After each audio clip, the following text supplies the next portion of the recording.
बिस्मिल्लाहिर्रहमानिर्रहीम। हम और सेहत में खुश आमदीद।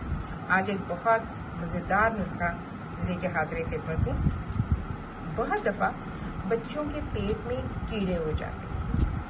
अब उसकी मुख्तलिफ वजूहात होती हैं। चीनी कोई बच्चे बहुत ज़्यादा खाते हैं, कोई मिट्टी मुँह में डाल लेते हैं, कोई जर्म्स चले जाते हैं। तो जो पेट में कीड़े पैदा हो जाए तो दवाई से हम उसको वो खारिज तो हो जाते हैं, लेकिन दोबारा पैदा हो जाते हैं। आज जो मैं आपको नुस्खा बताने जा रही हूँ, ये इतना मुजरब है कि इंशाअल्लाह ताला दोबारा बच्चों को पेट में कीड़े नहीं होंगे, क्योंकि कीड़ों की वजह से बच्चे की भूख मुतासर होती है, बच्चा कमज़ोर होना शुरू हो जाता है। तो अगर आप ये नुस्खा आजमाएंगे तो इंशाअल्लाह ताला किसी भी परेशानी से बच जाएंगे। अब इसमें करना क्या है कि हमें बर्फ़ी लेनी है आधा पाव। आप बर्फ़ी ले लें या कलाकंद ले लें, और उसके साथ 1 कप आपको दूध चाहिए। अब करना ये है हमने कि बर्फ़ी को दूध में आपने ब्लेंड कर लेना, जैसे कि मिल्क शेक आप बनाते हो। वो खाना थोड़ा आसान हो जाता है बच्चे के लिए ना। अगर आपकी तादाद एक थोड़ी सी कम भी, आधा पाव होती है, अगर ज़रा सी कम भी करना चाहो तो दैट्स ओके।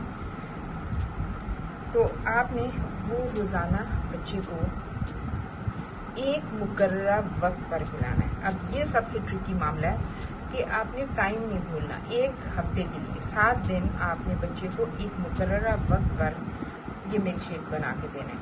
उसमें ये भी हो सकता है, जो आपको कन्वीनियंट है, कि आप सुबह 9 बजे बना लें, और ये भी हो सकता है कि आप उसको असर की नमाज के साथ लिंक कर दें कि असर की नमाज करते ही मैं बच्चे को ये बना के दे दूँगी। ठीक है, तो वो आपने हफ्ता तक एक मुकर्ररा वक्त में देना है। अब जो अगला है 8वें दिन जो आपने देनी है, वो थोड़ा सा मुश्किल हो जाएगा कि बच्चे को खिलाना। उसके लिए आपको दही चाहिए।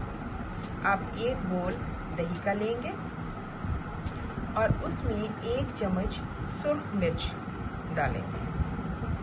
अब वो उसमें अच्छी तरह मिक्स करके, और बच्चे ने वो उसको खिलाना थोड़ा सा मुश्किल हो जाएगा, लेकिन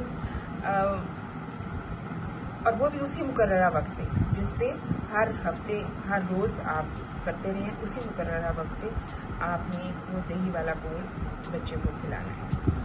और जब आप वो खिला दोगे तो उसके बाद सारे जो इनके कीड़े हैं वो पेट में से खारिज हो जाएंगे, और इंशाअल्लाह ताला उसके बाद ये दोबारा कभी पैदा नहीं होंगे। बच्चे की भूख भी बहाल हो जाएगी, बच्चे की सेहत भी इम्प्रूव करना शुरू कर देगी। तो ये टोटका अगर आप आजमाएंगे तो डेफिनेटली आपको बच्चे को इसका बहुत ज़्यादा फ़ायदा होगा। अगली वीडियो तक के लिए अल्लाह हाफिज़। खुश और आबाद रहिए। इंशाल्लाह आप मेरे चैनल को सब्सक्राइब भी करेंगे, बेल आइकन को भी दबाएंगे, और लाइक और शेयर भी करेंगे। Thank you so much. अल्लाह हाफिज़।